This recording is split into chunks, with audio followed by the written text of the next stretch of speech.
Cássio. Ok, Alan, já estamos aqui com o professor Thomas Juliano, né, que é também historiador com pós-graduação em literatura brasileira, organizador e autor dos 2 volumes da obra Desconstruindo Paulo Freire, que eu já mostrei aqui. Ele é também coordenador do grupo de estudos Morro do Livramento, idealizador do Clube Rebouças, clube de assinatura de livros, voltado aí para a reedição de obras raras e fundamentais da historiografia brasileira e que também tem por objetivo contribuir com a restauração do patrimônio histórico. Muito boa noite, seja muito bem-vindo aqui, uma honra recebê-lo, Thomas. Boa noite, obrigado pelo convite, boa noite ao público, prazer estar aqui. E está conosco também o nosso colega, já aqui do Terça Livre, Guilherme Ferreira. Boa noite, Guilherme. Boa noite, Cássio, boa noite, Thomas, boa noite a todos aí que estão nos assistindo. É uma alegria participar mais uma vez aí da bancada. Alan, vou tomar a liberdade da primeira pergunta, queria perguntar para o professor Thomas Juliano, né, por que ele se propôs aí a desconstruir Paulo Freire, né? Tem muita gente que conhece esse livro do Thomas já, muito espectador do Terça Livre que é fã do seu trabalho também, muito também por conta desse livro, né? Perfeito. Bem, quando eu tinha 10 anos, eu já tinha como chamado vocacional querer ser historiador de Brasil.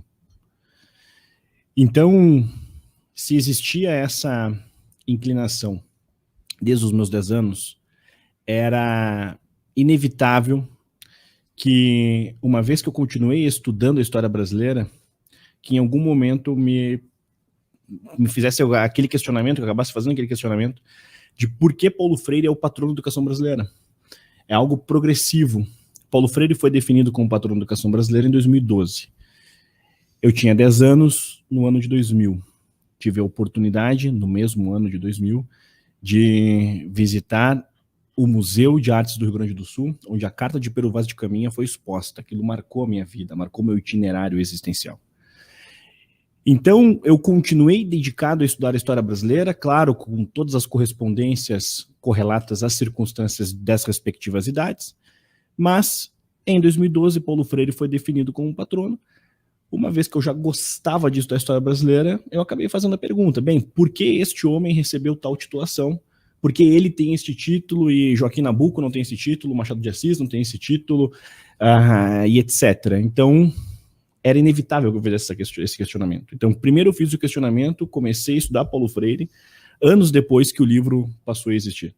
O livro ele não foi pensado previamente um estudo que eu não tinha desenvolvido. Primeiro eu estudei Paulo Freire por alguns anos, e depois o livro foi materializado. Ok. Muito bem. Alan? Que upgrade do Terça Livre, né, cara? Sai o Gago do Ítalo, entra o Tomás Juliano e o Guilherme. Eu olho para uma parada dessa e falei, pô, segunda-feira então vai ser como? Rapaz, coisa linda. Só falta sair o Dentuço careca. Olha, para mim é uma alegria estar com meu irmãozão aí, Tomás. Ele sabe o apreço que eu tenho por ele. Tomás, e o desafio da educação brasileira, ela vem de longa data, né? O Manifesto da Educação, como é que era o nome daquele fascista lá? Aquele manifesto fascista, o manifesto, esqueci o nome agora, o que teve na época do Vargas lá. Isso, os pioneiros. Qual é? Pioneiros da Educação? É isso, acho que é esse aí. Isso. É aquele que fala assim, ó, educação privada pode existir um pouquinho de tempo ainda aí, até que a gente possa ter a responsabilidade de todas as escolas. E depois o Paulo Freire encontra um cenário já em deturpação. E hoje a direita brasileira aprendeu a reconhecer a destruição que a esquerda fez. Mas o terreno que a esquerda, uma vez no poder cultural hegemônico, fez, tem um preâmbulo, uma antessala. Eu gostaria de ouvir um pouquinho você comentando isso com o pessoal. Existe aquela coisa da educação antes da esquerda chegar na sua hegemonia, uma educação de conto de fadas, onde tudo era lindo, maravilhoso, o pessoal estudava Aristóteles, Dante, Shakespeare. Bem, primeiro, Alan, parabéns ao Fluminense. Sei que você é torcedor do Fluminense, torcedor raiz do Fluminense. O Fluminense ontem teve uma vitória épica contra o River Plate na Argentina. E o Nelson Rodrigues, desculpa. Exatamente. Então, primeiro, parabéns então ao Fluminense, que o Alan é torcedor. Bem, se eu ampliasse a discussão sobre a história da educação no Brasil, eu teria vários elementos para poder compor essa resposta. Vários, um tanto quanto óbvios, dada a amplitude do tema. Pensemos no chamado Brasil colonial. A Ratio Studiorum era, de fato, aplicada em diferentes escolas inacianas. Era.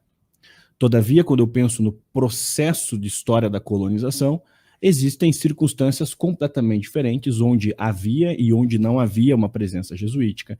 Os diferentes métodos pedagógicos, por exemplo, de um ensino carmelita, de um ensino composto por aquilo que poderia ser definido, sem ser anacrônico, como uma iniciativa privada da época, etc.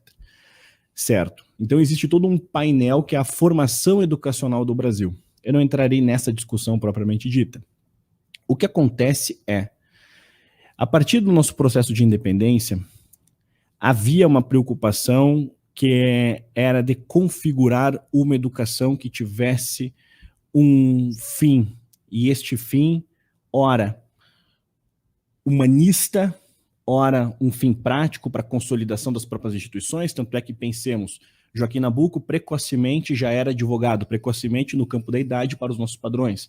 Ou seja, existia toda uma tensão que se justifica, dada a circunstância histórica da própria conjuntura monárquica desse início de século XIX, onde você tem uma educação que dialogava dentro de um processo dialético entre humanização e um fim prático. Dentro desse contexto, havia diferentes situações.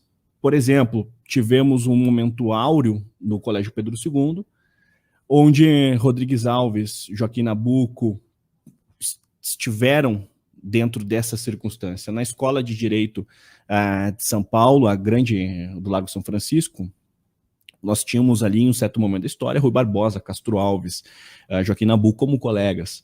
Então, dentro da história da educação brasileira, nós tivemos vários momentos áureos.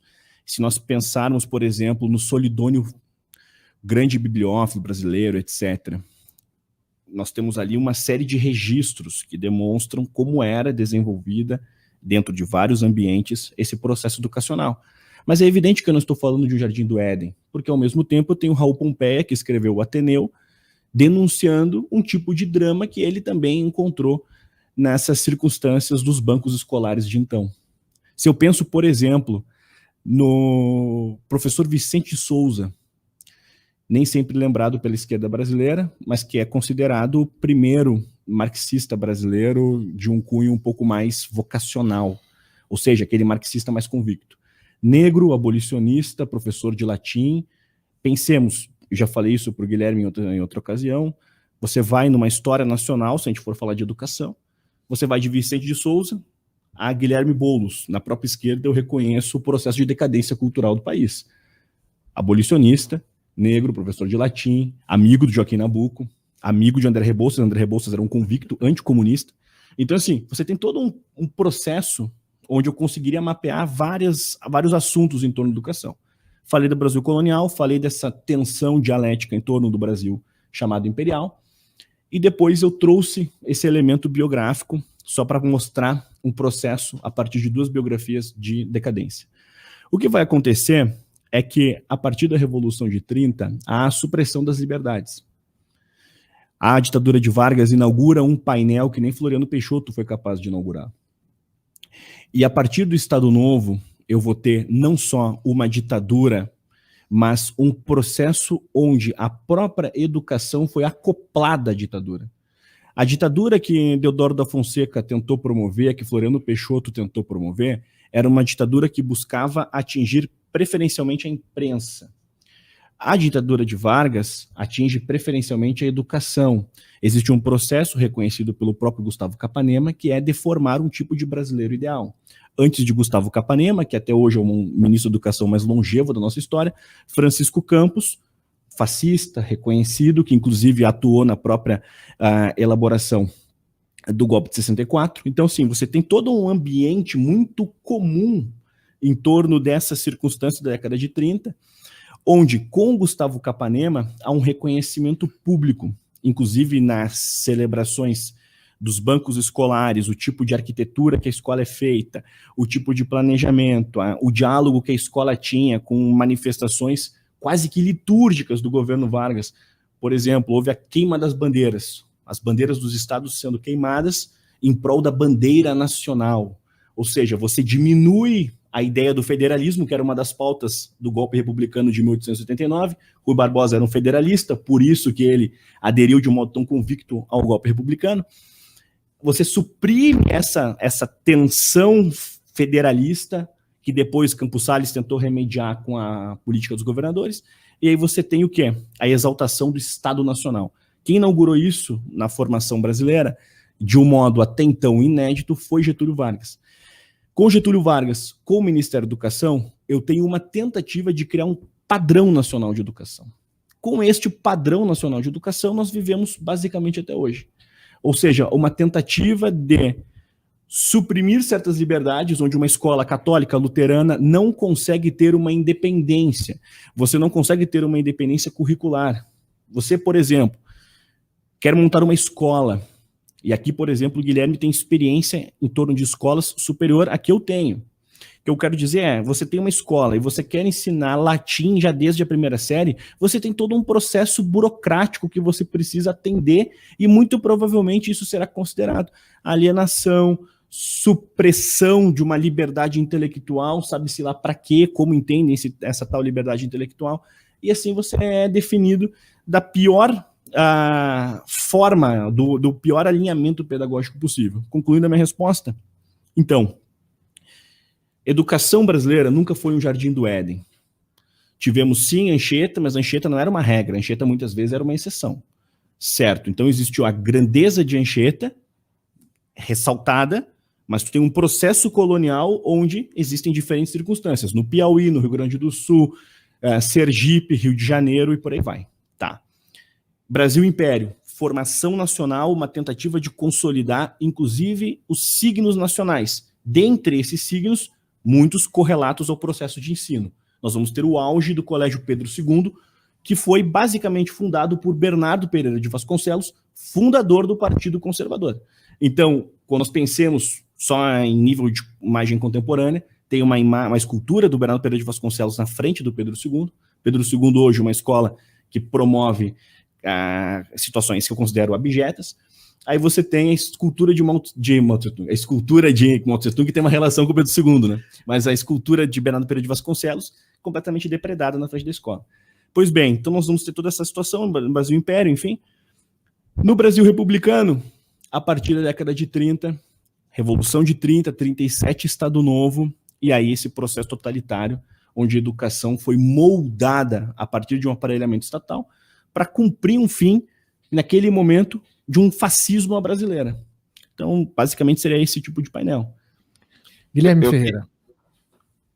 Eu quero só chamar a atenção para um detalhe que o Thomas mencionou aqui, o Pedro II, né? Para que as pessoas tenham ideia, um pouco da ideia da grandeza que foi o Pedro II. Hoje, tivemos ali, já vimos episódios ali de cabeçalho de prova com Alunx, né? O Alunx já está fora de moda, agora parece que a moda é o Alunes, né? Eles vão mudando, assim, em pouco tempo já... acho que 2 anos atrás era Alunx, agora é Alunes. Amanhã eu não sei o que vai ser. Mas esse mesmo Pedro II, né, que parece que virou um puxadinho do PSOL, né? Parece que virou um puxadinho do PSOL, ele teve já a banca para exame de professor com a presença de Capistrano de Abreu, presença de Dom Pedro II, Silvio Romero, Capistrano de Abreu apresentando ali a tese que eu mostrei no dia que eu falei sobre o descobrimento do Brasil, é aquela tese, o descobrimento do Brasil. Então, a gente vê um pouco de um jovem Capistrano de Abreu, tinha o quê, Thomas? Uns 24, 25 anos, né? E o Capistrano de Abreu é pai de Beata, isso nem sempre é lembrado. Exatamente, então assim, um rapaz, um jovem adulto apresentando uma tese que, segundo consta nos relatos, o pessoal da banca teve certa dificuldade de arguir, não tinha muitos argumentos, né? De tão bem feita era a tese dele, e hoje nós temos esta realidade no Pedro II. O Thomas acabou de mencionar, né? A estátua do Bernardo Pereira Vasconcelos depredada, esse tipo de politização da educação, né? Linguagem neutra, etc.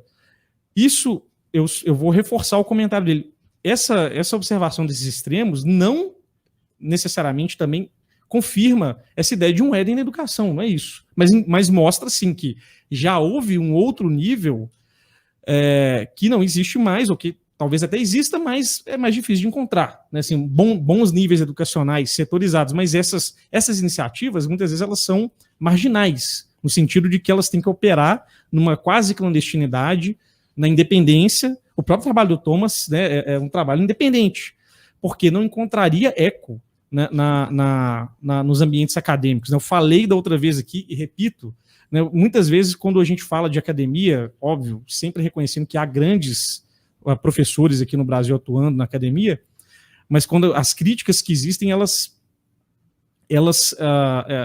se dão porque você não espera ao chegar numa universidade pública encontrar num prédio onde acontece ensino de filosofia, de história, algo semelhante a uma boca de fumo. Ninguém espera isso. A pessoa quer encontrar o quê? Um espaço de saber, de pesquisa, mínimo. Está sendo benévolo dizer semelhança. Exato. Então, assim, curiosamente, eu cito aqui um episódio, para concluir meu comentário, um pouco biográfico, né? Quando eu cheguei a Brasília, fui com meu pai na UNB, ele estudou na UNB, e ele ficou impactado com a decadência do espaço. Ele falou, isso aqui tá patético, assim, tá feio, tá desorganizado. O UNB que agora tem a disciplina de felicidade, né? Não sei se o Thomas viu, eles lançaram aí uma cadeira de disciplina felicidade. Eu fiz essa pergunta pro Tomás Juliano exatamente para tentar comunicar um pouco com o pessoal o seguinte, pessoal que está nos assistindo. E eu acho que o professor Tomás Juliano vai concordar comigo. O nosso problema não é ter uma esquerda no Brasil. O nosso problema é ter gente psicopata e burra. Se for inteligente, vai ser uma delícia debater. O trecho que eu peguei era esse aqui, ó, da Escola Única. Esse aqui é o manifesto da Escola Nova. Nesse texto aqui é que eles vão falar ali que ó, a escola privada, olha como é que eles são canalha no texto. Em nosso regime político, o Estado não poderá, de certo, impedir que, graças à organização de escolas privadas, de tipos diferentes, as classes mais privilegiadas assegurem a seus filhos uma educação de classe determinada. Mas está no dever indeclinável de não admitir, dentro do sistema escolar do Estado, quaisquer classes ou escolas a que só tem acesso uma minoria, por um privilégio exclusivamente econômico. Ou seja, se você quiser criar uma escola maravilhosa, mas que ela seja cara, segundo esse manifesto, que não pode não, entendeu? Esse aqui é o manifesto que criou o MEC. Aí eles vêm com a canalice de afastar da ideia de monopólio da educação pelo Estado. Oh, não, jamais. Eu jamais vou querer ter monopólio. Num país em que o Estado, pela sua situação financeira... Opa, então peraí. Então eles não querem o monopólio por causa da sua situação financeira. Não está ainda, oi, que amor, ainda em condições de assumir sua responsabilidade exclusiva. Exclusiva. Ou seja, ninguém pode dar aula fora do Estado. Em que, portanto, se torna necessário estimular, sob sua vigilância, o Estado vigiando, vamos ver se a educação está funcionando, as instituições privadas idôneas. A escola única se estenderá entre nós não como uma conscrição precoce, arrolando da escola infantil à universidade todos os brasileiros e submetendo-os durante o maior tempo possível. Vamos fazer lavagem cerebral em geral, a uma formação idêntica para ramificações posteriores em vista de destinos diversos, blá, blá, blá, blá, blá. É isso que o professor Tomás Juliano colocou ali. Agora eu jogo a pergunta tanto para o professor Tomás Juliano para o Guilherme. O pessoal da direita precisa aprender isso. O nosso problema no debate político não é opções diferentes das nossas, mas psicopatia e burrice. Estou errado? Tá mudo, tá mudo? Agora sim. Na história de formação do MEC, eu entendo que Gustavo Capanema foi um gênio político.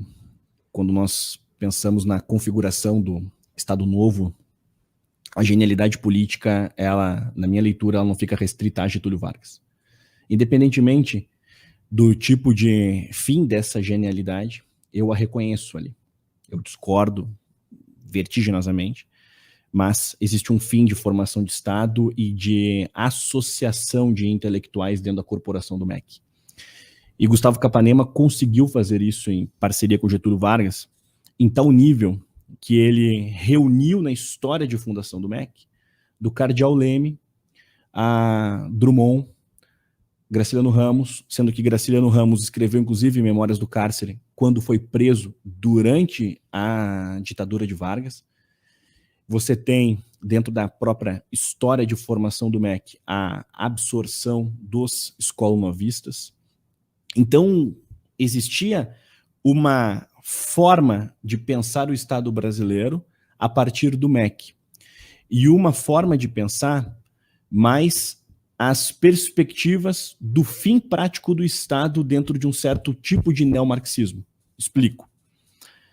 Para certa leitura neomarxista, o Brasil é o tipo de país que, independentemente da linha teórica de Karl Marx, que uma hora o comunismo abolirá o próprio Estado, o Brasil tem demandas reprimidas que o tornam um país que precisa do Estado para que, a partir do Estado, ocorra uma superação. A superação ela não ocorre dentro da estrutura desse tipo de configuração da década de 30, apartada do Estado. Não, é a partir do Estado. O Estado tem um fim revolucionário.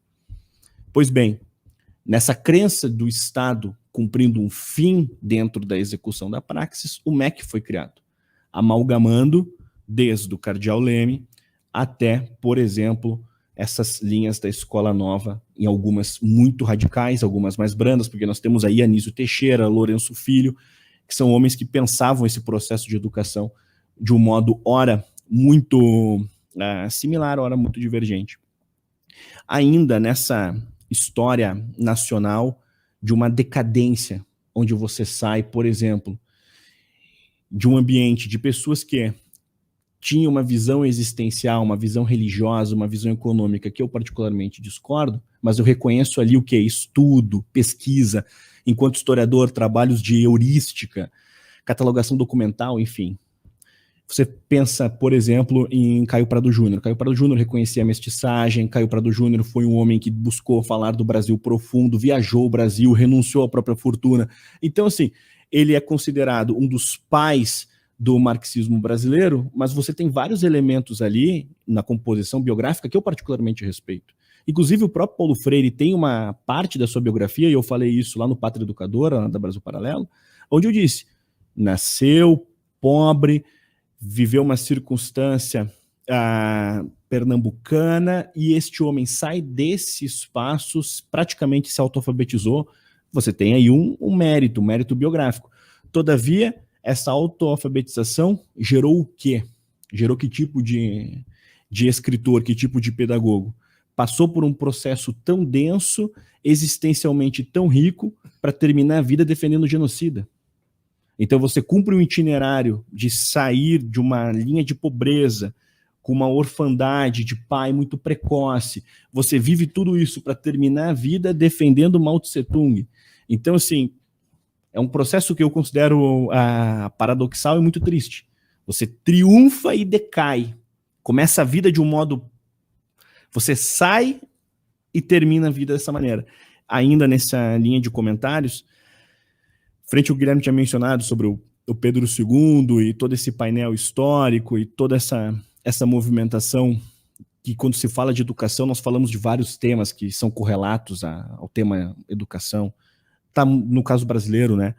A posição do Estado frente à educação, ideologia, composição de currículos, enfim, tem vários subtemas dentro dessa grande conversa sobre educação. Mas existe um ponto que, para mim, é uma refutação tanto quanto óbvia. Existem pessoas que dizem que a educação no Brasil é uma educação que, quando bem executada, é uma educação elitista. Eu, particularmente, digo que nem esta tal educação contemporânea elitista é bem executada. Se fosse, compararíamos as duas elites, a elite de outrora com a elite atual, e teríamos o quê? Algo que pudesse ter alguma correspondência, e não há. Na minha concepção, inclusive, o Brasil tem um problema sério de elites. Falta elite. E elite na concepção de São Tomás de Aquino. A elite aristocrática como um sinal correlato ao bem, uma predisposição a um tipo existencial na maneira de pensar o Estado, como a configuração do bem comum, etc. Então, eu penso no Pedro II, que é, enquanto nome, enquanto painel histórico, a escola mais importante da história do Brasil. E aí você tem toda essa forma do pensar pedagógico completamente apartado da própria história do próprio país, da própria configuração daquela escola, é um país que não se reconhece. É um país que não se reconhece. Pedagogicamente é um país que não se reconhece. A estrutura do próprio Estado faz com que o Brasil tenha, até na própria relação com essas configurações do MEC, várias ilhas em meio a essa história. Pedro Calmon, um grande historiador, foi ministro da Educação. Eu sempre disse isso para os meus alunos, se colocasse Aristóteles para ser ministro da Educação, a educação do Brasil não funcionaria, porque o MEC ele existiu para não funcionar. Tanto que eu defendo em um dos meus livros o fim do MEC.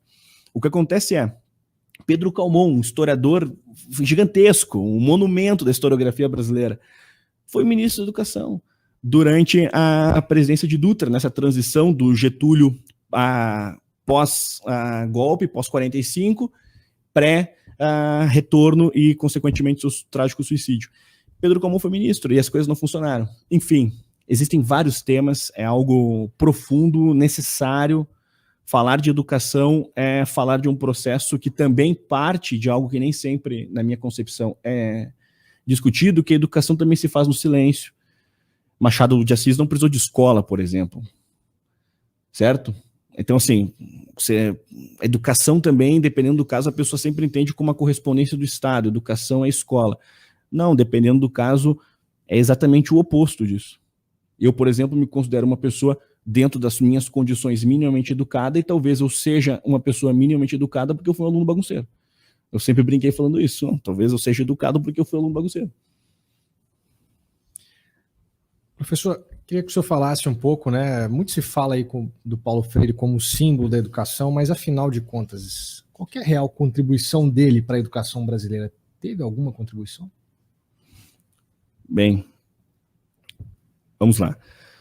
Eu ressaltei um elemento biográfico que eu reconheço e seria muito estranho não reconhecer esse processo. Paulo Freire realmente nasceu em uma circunstância de pobreza e desenvolveu toda uma composição biográfica até se graduar em Direito inicialmente, e depois começou ali a desenvolver um trabalho muito associado ao quê? A organismos estatais. Ou seja, a própria pré-existência do MEC justifica a futura existência de Paulo Freire. Paulo Freire desenvolveu todo um processo de trabalho associado a organizações de cunho estatal. Aí você sai desse meio, ele desenvolve uma experiência que é chamada experiência de Angicos. E na experiência de Angicos, estiveram com ele durante essa fase de conclusão, elaboração dessa experiência, só para a gente ter uma ideia, João Goulart, por exemplo, o ministro da Educação, o Tarso Dutra naquele momento, e o próprio Castelo Branco. É uma experiência interessante, porque no encerramento de Angicos, Castelo Branco estava lá e o próprio João Goulart também estava lá, e com Paulo Freire. Bem, qual é a importância de Paulo Freire para a educação brasileira, digamos, aquilo que se salvaria? Eu considero que o olhar de Paulo Freire para o chamado Brasil profundo é algo positivo para a história nacional. Mas não foi Paulo Freire quem teve esse olhar. Eu comentava isso com o Guilherme vindo para cá. José Bonifácio, durante os processos pré-independência do Brasil, defendia que o Brasil tivesse uma capital no meio do Brasil, justamente para o quê? Para que o Brasil pudesse superar um drama colonial, que era justamente ser um país costeiro. Caio Prado Júnior também tinha essa inclinação. O Brasil é essencialmente costeiro, o Brasil precisa olhar para dentro de si. Paulo Freire teve esse olhar. Se eu reconheço que José Bonifácio olhou dessa maneira e que é algo que eu reconheço como um bem, Paulo Freire também olhou. O problema foi o que ele desenvolveu a partir do que ele enxergou. Então, sim, desenvolver a experiência de Angicos, tentando dialogar com um país predominantemente analfabeto naquele momento, etc, etc, etc, um país... Hoje, o Brasil é subescolarizado. Naquele momento, o Brasil não era sequer subescolarizado. O Brasil era predominantemente analfabeto. E aí tem um contraponto a essa política de Paulo Freire que foi desenvolvido pelo próprio Sérgio Buarque de Holanda, grande historiador, onde o Sérgio Buarque dizia: alfabetizar em massa, dependendo do resultado, não serve para nada. Muito pelo contrário, você não educa ninguém, não alfabetiza ninguém, no fundo não alfabetiza ninguém. Então, qual é o mérito de Paulo Freire para elogiá-lo aqui? Ele olhou para o Brasil profundo. O problema é que ele olhou e instrumentalizou esse Brasil profundo. Ele não olhou uma situação que dói aos nossos olhos. A pobreza dói aos nossos olhos. Nós tropeçamos, e é um drama profundo, o Brasil sangra, nós tropeçamos em pessoas pobres, em zonas de prostituição, em zonas de drogadição, etc. Nós vivemos o drama social. Ao sair nas nossas ruas, das grandes capitais principalmente, nós vivemos os dramas sociais. Olhar para isto e querer olhar de uma forma humanizada é algo bom. O problema é quando você instrumentaliza essas pessoas e instrumentaliza certas regiões do país. E foi isso que Paulo Freire fez. Guilherme, Ala, alguma pergunta aí para o professor Thomas? Eu queria só...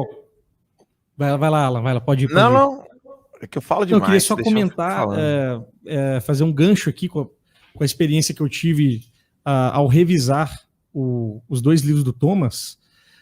Então, assim, a experiência como leitor, um leitor mais atento, né?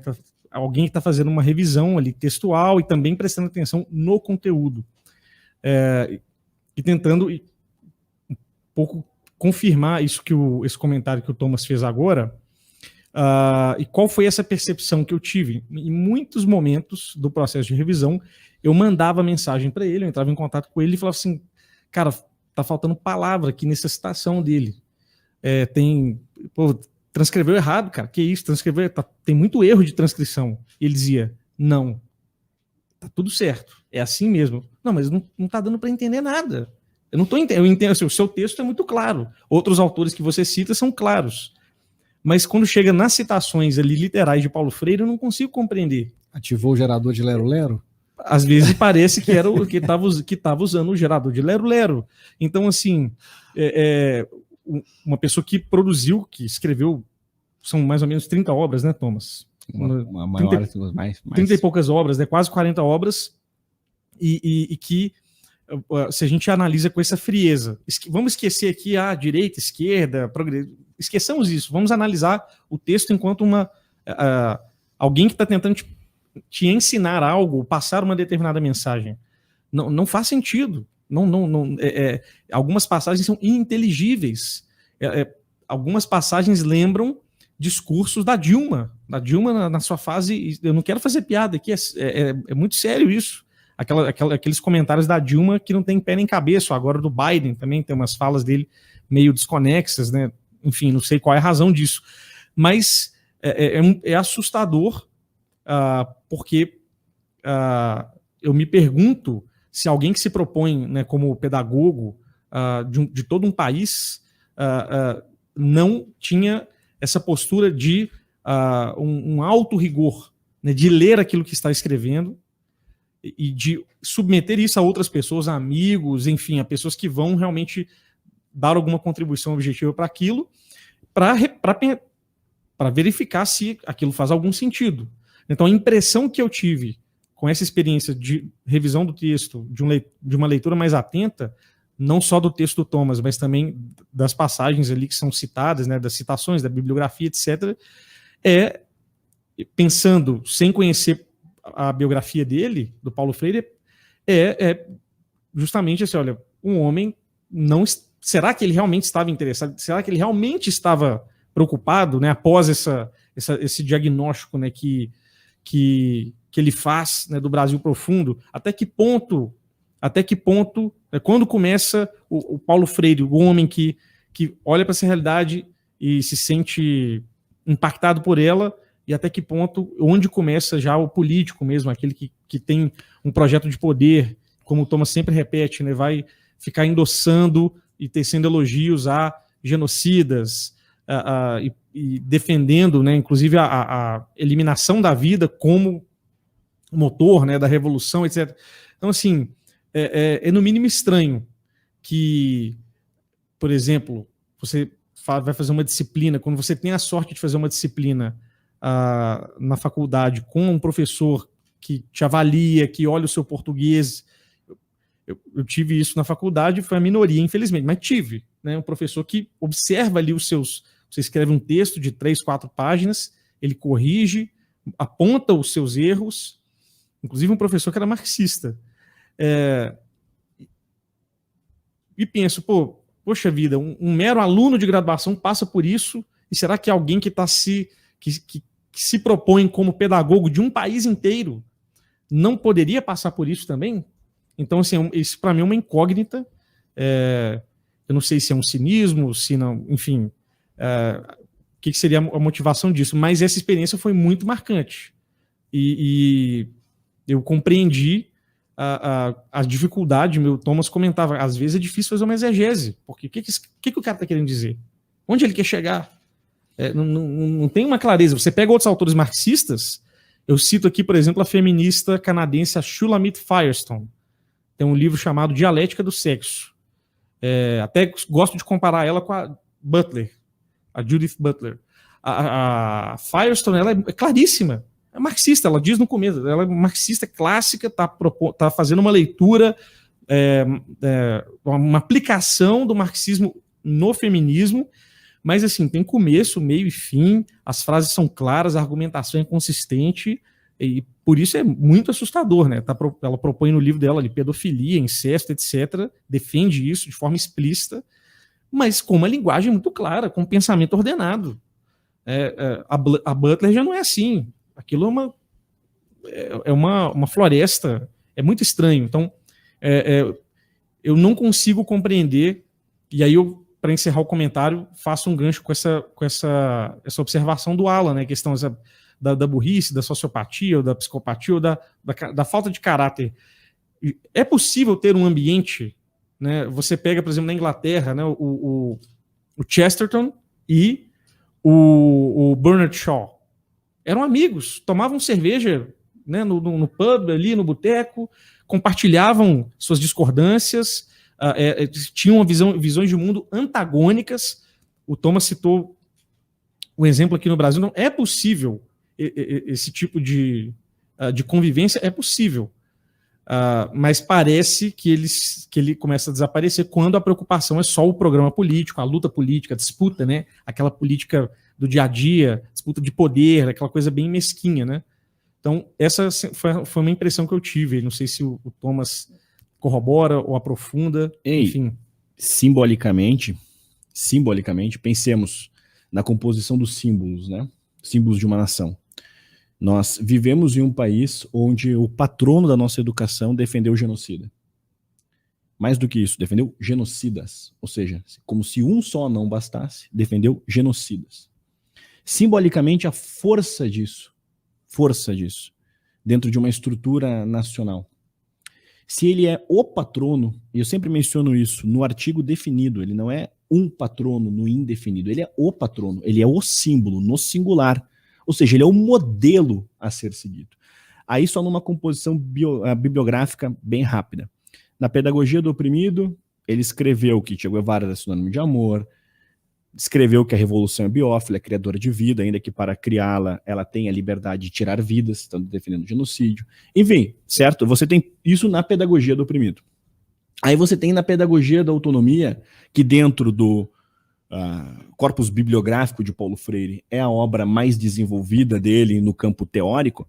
Na Pedagogia da Autonomia nós temos vários problemas semânticos, etc. A obra em si, ela diz, e você não consegue de fato compreender qual é o resultado prático daquilo que ele está ensinando. É autonomia para o quê? Para o quê?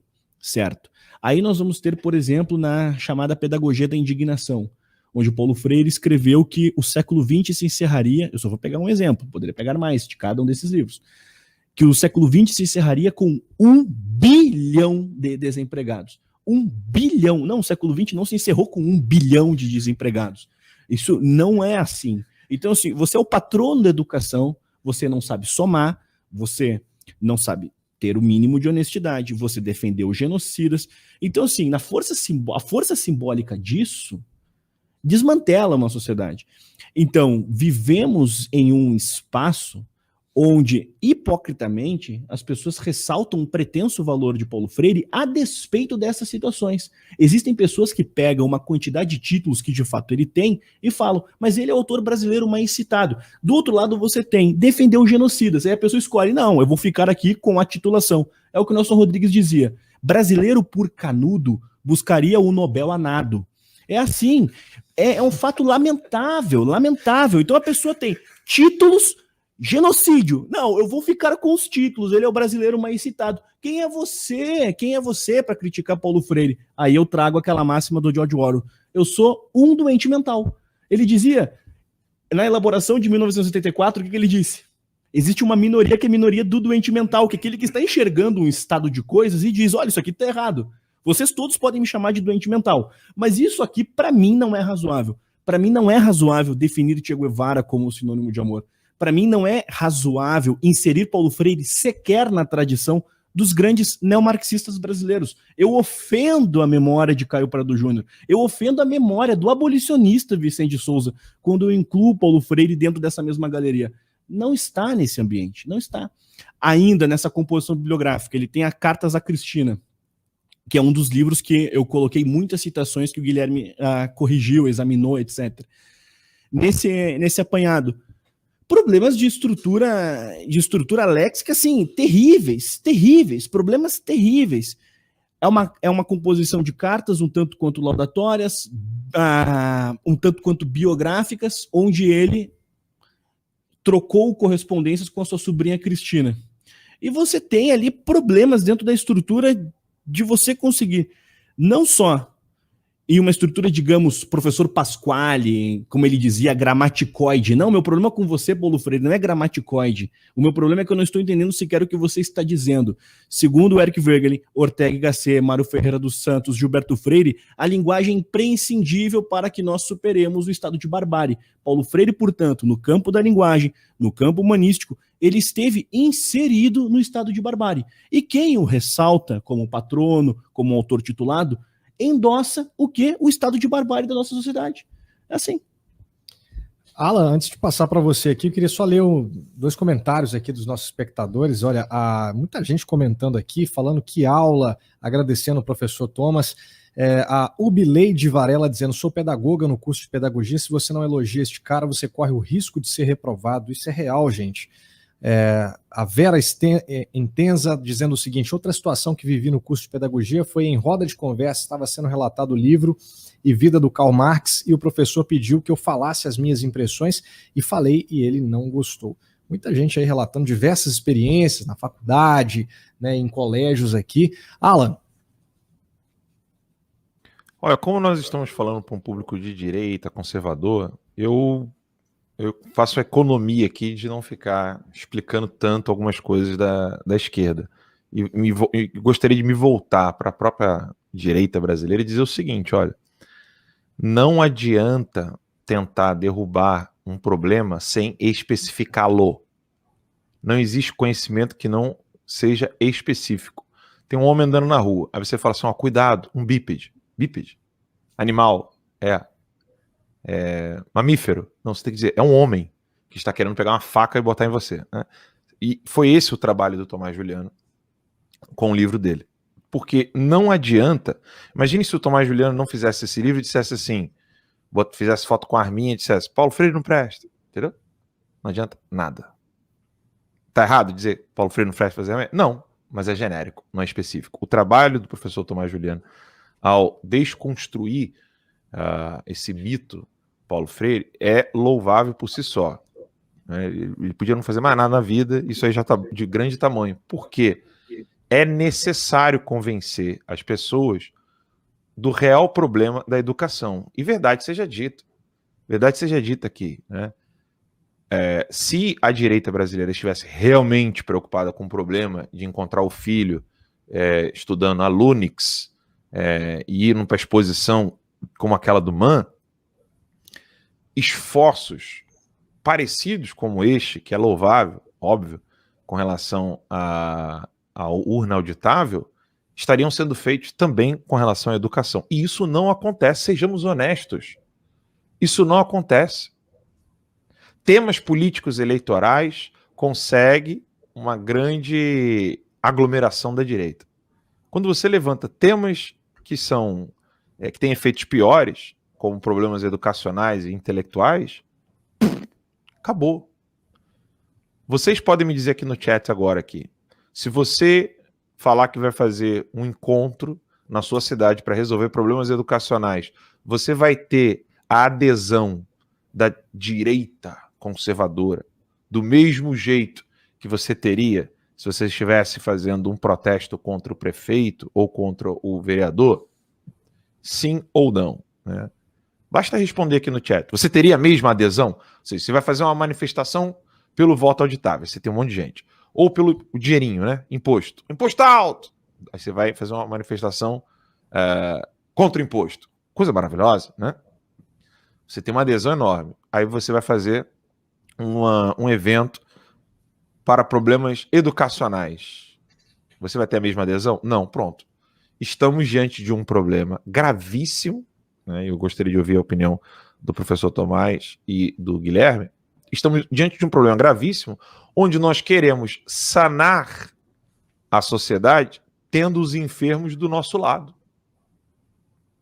Estou exagerando, professor? Quando nós, pelo menos a forma como eu enxergo, né? Quando nós pensamos em educação, existe o microcosmo da educação, o ambiente doméstico. Aí eu trago novamente o Nelson Rodrigues, de uma forma parafraseada, que é quando ele dizia que é fácil querer transformar a humanidade, difícil, de fato, é transformar a si mesmo, né?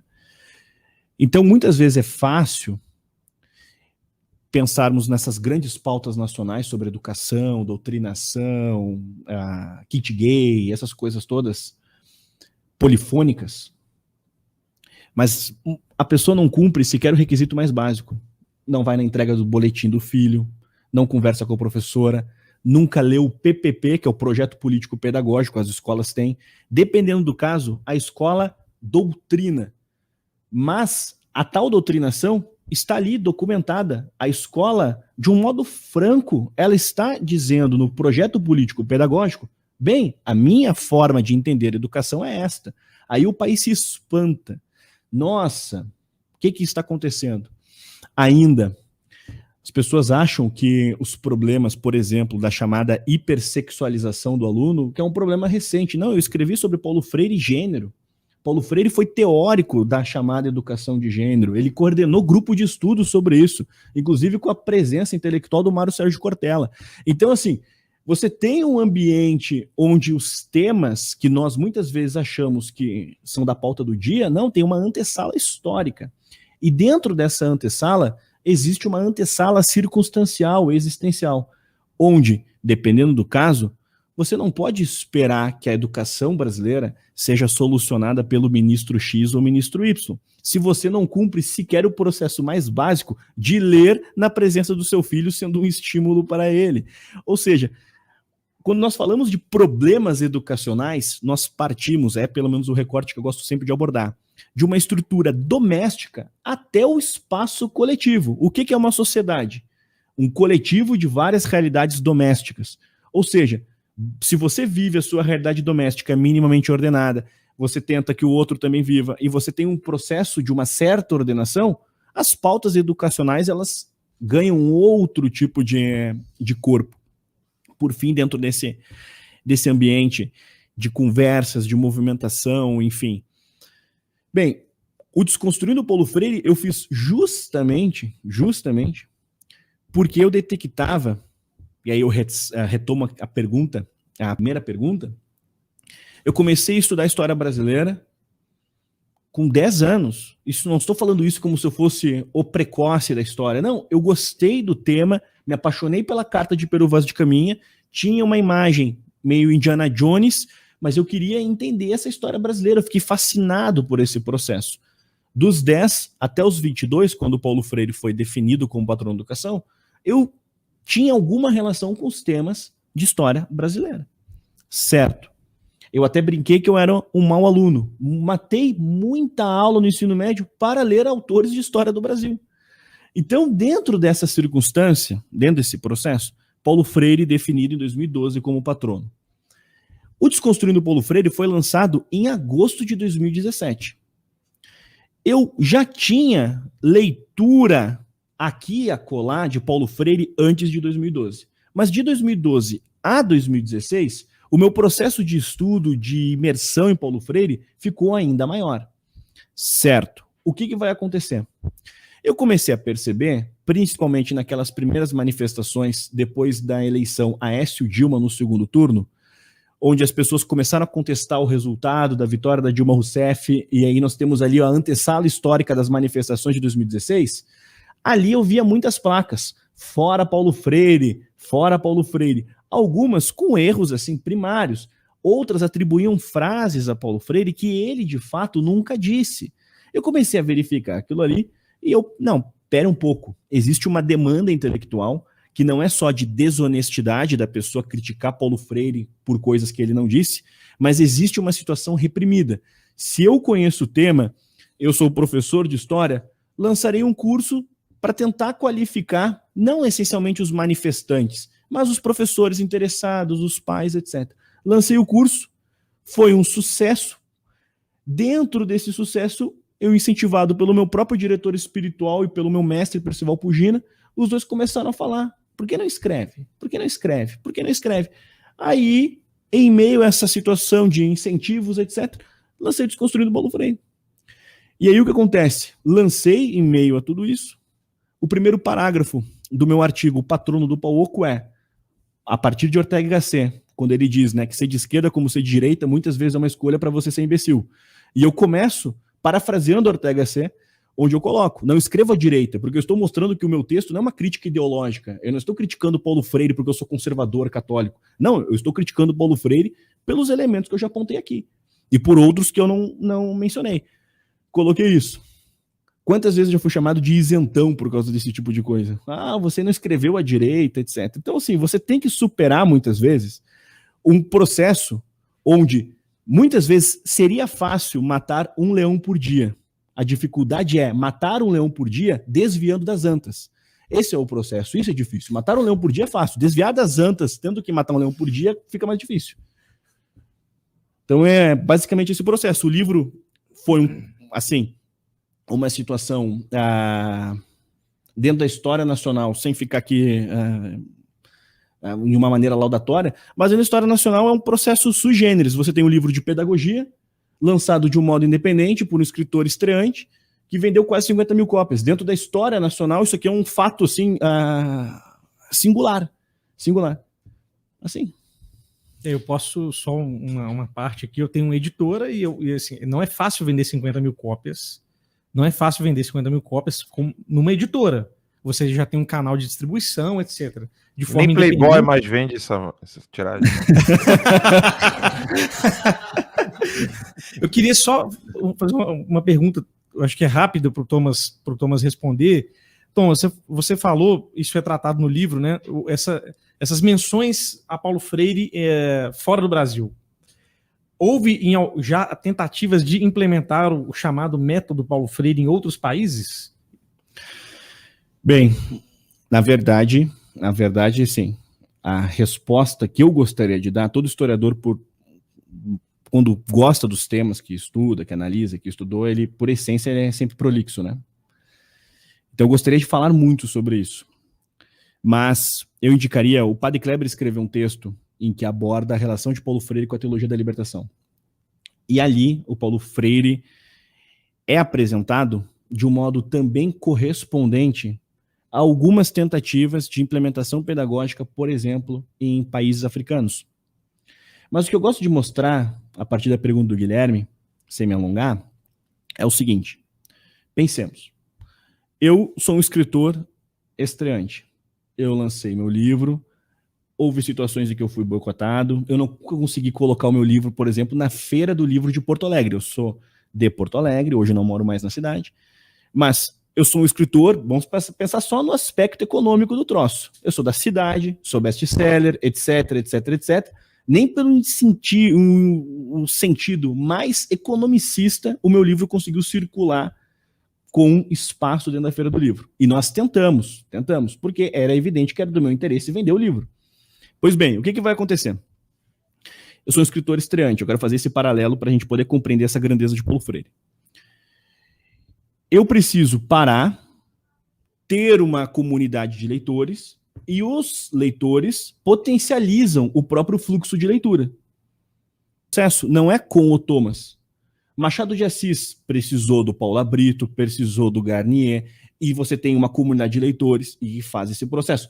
Professor Olavo de Carvalho, a mesma coisa. Você não sai simplesmente tendo uma grande corporação que imprime os seus livros, distribui para as pessoas, onde você não faz nenhum esforço de ter no próprio texto a força do que? Da adesão. Paulo Freire viveu um processo diferente do que Machado viveu, Olavo, Ortega y Gasset, Gilberto Freire, Thomas, e a gente poderia ampliar essa lista.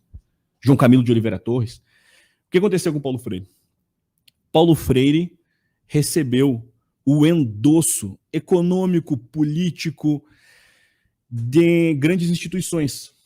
Dentre estas, uma participação na Unesco, Conselho Mundial de Igrejas. E o que vai acontecer? Paulo Freire não escreveu o livro, entregou para uma editora e a editora vendeu. Você tem uma grande corporação, como o Conselho Mundial de Igrejas, financiando as suas viagens, você visita diferentes países, com o seu livro já impresso, traduzido, circulando na cidade, de um modo, assim, com uma estrutura de poder que é inabitual da maior parte dos escritores, da amplíssima maior parte dos escritores. Isso é inabitual. Então, Paulo Freire é muito lido? Sim. Países tentaram implementar de fato a sua pedagogia? Aí a gente entra num problema que é um problema semântico. Quando nós pensamos países tentaram implementar, há uma ideia de um endosso, como se a pedagogia dele fosse tão boa que os países se curvaram a essa pedagogia. Não é isso. Dentro da tensão dialética dos ambientes de poder, houve sim movimentos dentro de diferentes estruturas políticas que tentaram implementar a política pedagógica de Paulo Freire.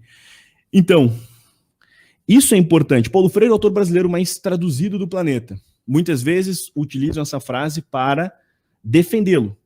Aí quem diz isso é monoglota. Então a pessoa não sabe nem se ele foi bem traduzido, ele não sabe nada. A pessoa diz, é o mais traduzido. Você é monoglota. Então, dependendo do caso, a pessoa diz, ele é reconhecido, Cambridge estudou Paulo Freire. Bem, no dicionário filosófico de Cambridge, eu falei isso lá no Pátria Educadora, bom, o nome do Paulo Freire não está ali, tá o do Foucault, tá o do Piaget, mas o Paulo Freire não está ali. Então, peraí, a própria universidade, dentro da configuração daquele dicionário, trata Paulo Freire menor que seus pares. Então, ele não é tão grande assim. Dentro dos seus pares, ele é menor. Ele não está no dicionário da universidade que pretensamente o estuda. Então, você começa a levantar questões. Bom, ele é honoris causa. O Lula também. Honoris causa. Honoris causa. Então, assim, aí a gente usa essas situações onde retomamos o catálogo, o título. Pouco importa a composição do seu eu. O que importa é aquilo que, em alguma medida, endossa a construção imagética daquilo que pretensamente você é. Paulo Freire é intelectual a despeito da construção dos seus textos. Ele é intelectual porque ele é doutor honoris causa. Porque ele deu aula em Harvard. Aí as pessoas criticam o comportamento colonialista, americanista. Aí as pessoas ficam dizendo, mas ele deu aula em Harvard. Tá, mas se decida, Padawan.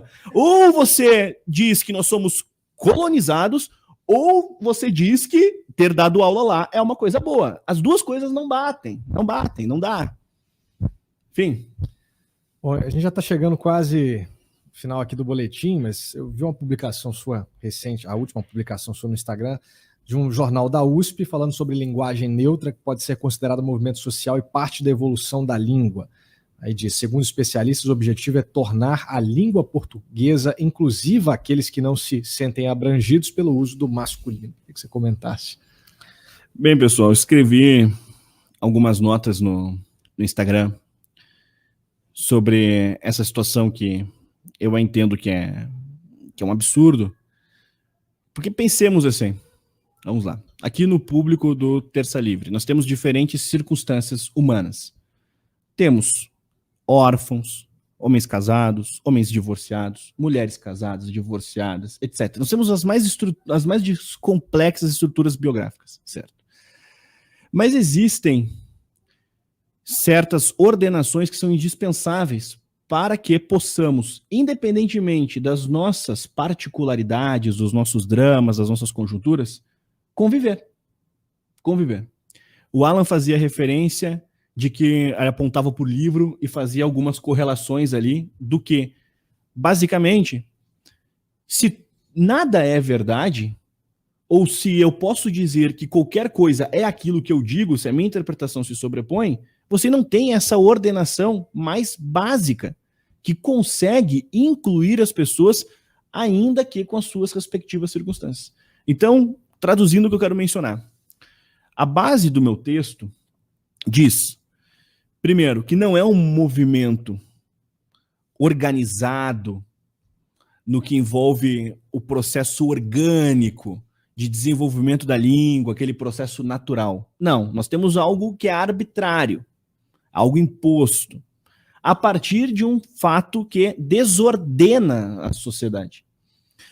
Se nada é verdade, então eu posso dizer que isto aqui é um hipopótamo. E assim a gente começa a entrar nessa situação.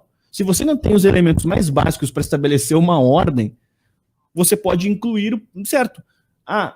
Todes, vamos falar do todes, certo? Então, para você, a gramática brasileira tem essa configuração, gênero neutro, etc. Tá? Para mim não tem. E daí você fica nesse impasse. Então, por que para você tem, e para você é legítimo ter, e para mim não é legítimo agora não ter? E você fica. Ou seja, a língua, ela está estruturada como um processo que estabelece o mínimo de uma razoabilidade, o mínimo de uma ordem. Ainda que você não seja, nas palavras de Paulo Freire, um gramaticoide, que você seja uma pessoa do chamado Brasil profundo, semi-analfabeta, mas você usa a língua para estabelecer uma ordem. Se você chega e está no trabalho, você trabalha no campo, você não aponta, por exemplo, para um trigo e diz, aqui tem um leão. Não, a língua ela está atrelada justamente nessa situação de correspondência, realidade, fato, ordem, etc. Aí o que acontece? Nessa configuração do texto, eu digo, existem pessoas que, embasadas por esses efeitos da sociedade do espetáculo, gostam de participar das tendências. Então, se hoje é legal você adotar certas posições, é legal para um certo tipo de público, o que acontece? A despeito daquilo que de fato você sabe que está desordenando, inclusive a forma como você não consegue se expressar, a partir do momento que você ordena uma vida dentro da própria desordem, é muito fácil que você incorra em desordem nessa imensa bagunça. Não acontece esses tais cancelamentos onde a pessoa era um cancelador, aí ela falou uma coisa errada e ela virou canceladora. É assim. Então, estrutura da realidade, pessoal. Você chama a sua mulher, por exemplo, de esposa. Você chama o seu marido de marido. Tem uma correspondência. Existe um elemento mínimo. Nós estamos aqui, isso aqui é uma mesa. Então, essa é a estrutura. Então, eu escrevi esse texto no Instagram. O texto aí, as pessoas que me acompanham ali leram, gostaram, e recebi vários relatos, como, por exemplo, esse que o Guilherme mencionou, do Pedro II, mas de outras escolas. Nós temos grandes marcas atuando dessa maneira, enfim. Estamos vivendo um estado onde a invasão vertical dos bárbaros ela já ocorreu, os bárbaros a essa hora já estão tomando chimarrão, bem estabelecidos. É assim, os bárbaros já invadiram, sentaram também tranquilos. Estão usando capa preta. Não, é terrível. Os bárbaros. Alan, chegamos aqui ao final do boletim da noite, mas poderíamos ficar aqui muito mais tempo falando sobre diversos assuntos, então eu já vou deixar aqui um convite para o professor Thomas Juliano voltar aqui, no Terça Livre. Nós teremos uma surpresa nos próximos dias, uma nova estrutura, uma nova roupagem aqui, né? E para entrar também via link, né? Não só aqui quando estiver em Brasília, mas também via link. Temos muitos assuntos. O pessoal está pedindo aqui. O Cássio é um lorde. Um pouco o boletim. Vai lá. O Cássio é um lorde. Eu não, por mim, eu gemava o Tomás ali, escravizava, perguntava onde é que ele queria assistir o jogo do Grêmio e deu. É isso. Sim, simples e direto. Bota uma corrente no cara ali e pergunta onde é que você quer assistir o jogo do Inter, né? Falei Grêmio, né? Quase, ele deve ter xingado minha mãe na mente dele ali. Onde é que você quer assistir o jogo do... Eu achei que falou Grêmio provocando, claro. Né, no início aqui você falou do Fluminense, né? E o cara agora faz Elogiando. Exato, né? Você vê, né? É a invasão vertical dos bárbaros. É, invasão, é isso aí. Terrível. Volte mais Até vezes, porque- mãe. Até porque tricolor no Brasil é só o Fluminense. O Grêmio não é tricolor. Nelson Rodrigues Exato. mesmo disse. É, Nelson Rodrigues. O Grêmio é um time de 3 o cores. Grêmio é clube com 3 cores. O São Paulo É. também. Nelson Rodrigues. Quem quiser refutar isso aí tem que discutir com o Nelson Rodrigues, não é comigo nem com o Juliano. Exatamente. nossos espectadores em peso aqui dizendo que foi uma aula, né? No boletim da noite, realmente foi uma aula. Divulga, por favor, né, o seu Instagram aí, professor, para quem quiser te acompanhar, suas redes sociais também. E fala também, muita gente pediu aqui indicações de livros, então, sobre a história do Brasil. Eu queria que você rapidamente falasse também sobre esse clube de assinaturas aí. Perfeito, perfeito. Acredite ou não, eu não sei nem o meu arroba no Instagram. O Guilherme sabe que eu sou muito anárquico, não é verdade? Eu não Tomás- sei. Eu não Tomás sei o Juliano. arroba. Tomás Juliano. com TH, né? TH. Isso. Eu vou botar na tela E aqui. Juliano com 2 L's. Então é isso aí. É isso aí. Não, Juliano G, né? E 2 L's. até aqui. 2018 eu não tinha celular. É isso que eu ia É falar verdade? agora. Eu ia mencionar Então, isso aqui assim, agora. é. Que era horrível tentar Não tinha falar. celular, só falava com ele pelo chat correio. do Facebook. Não, Era eu um negócio- sou, eu era o que eu dizia, não, sou conservador. Eu sou de um tempo onde as pessoas diziam, ó, às 15 horas estarei naquele lugar, estarei ali às 15 horas. E era um trauma, assim, era um trauma. Aí então, Ainda mais com carioca, né? ainda mais com um carioca. Não, e ainda assim, nessas circunstâncias da vida, indicações de livros, pessoal. Vamos lá. Primeiro, indicação de livros sempre é algo muito particular. Para que eu possa indicar bons livros, eu precisaria minimamente conhecer as diferentes realidades. Exemplo, bons livros para uma mãe que quer ajudar a formação particular, para que a partir dessa formação particular consiga exercer ali uma composição no desenvolvimento dos temas que o filho tem, etc. Bem, é muito abrangente. O que eu indico? Não é um caminho que eu inventei, é um caminho que grandes intelectuais brasileiros e internacionais sempre respaldaram. Desde Heródoto, a história ela tem uma derivação da literatura. Então, se você não tem formação histórica, leia a literatura nacional inicialmente. Algo que, por exemplo, o Olavo indica, o Ortega C indicou, Gilberto Freire indicou. Gilberto Freire escreveu Casagrande Senzala mencionando várias vezes quem? Machado de Assis e outros autores literários. Então, se você tem um painel muito abrangente, você realmente não conhece quase nada da história brasileira, comece lendo literatura nacional. Raquel de Queiroz, Graciliano Ramos, Machado de Assis, Monteiro Lobato, José Lins do Rego, e assim você tem uma visão, um painel dessa história do Brasil a partir de recortes literários.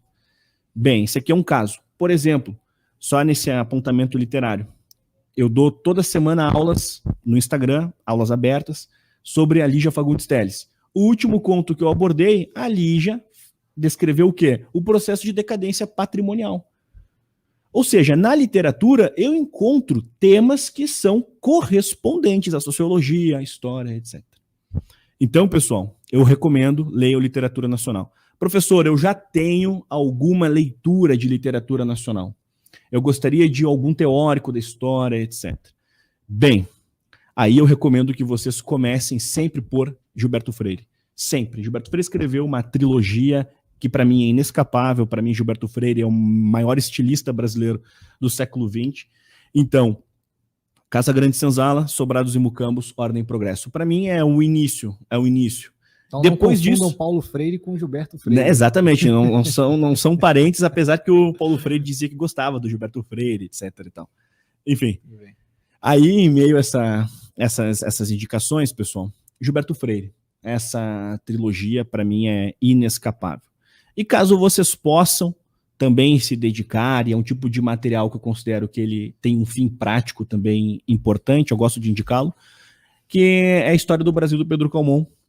Essa é mais difícil de ser encontrada, um material mais focado nessa narrativa da história brasileira de um modo mais abrangente. Dependendo da edição, a edição de luxo da José Olímpio, você tem o quê?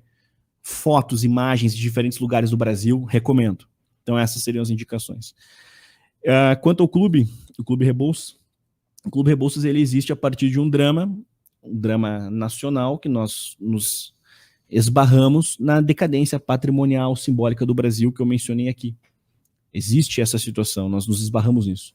Vivemos em um país, por exemplo, onde o túmulo de José de Alencar, grande conservador, o túmulo, por exemplo, de Bernardo Pereira de Vasconcelos, a antiga casa de Bernardo Pereira de Vasconcelos, o antigo Paço Imperial, e assim nós poderíamos elencar vários lugares que agonizam, assim como aqueles que sucumbiram. Houve um incêndio no Museu Nacional, o museu mais importante do nosso país, o incêndio.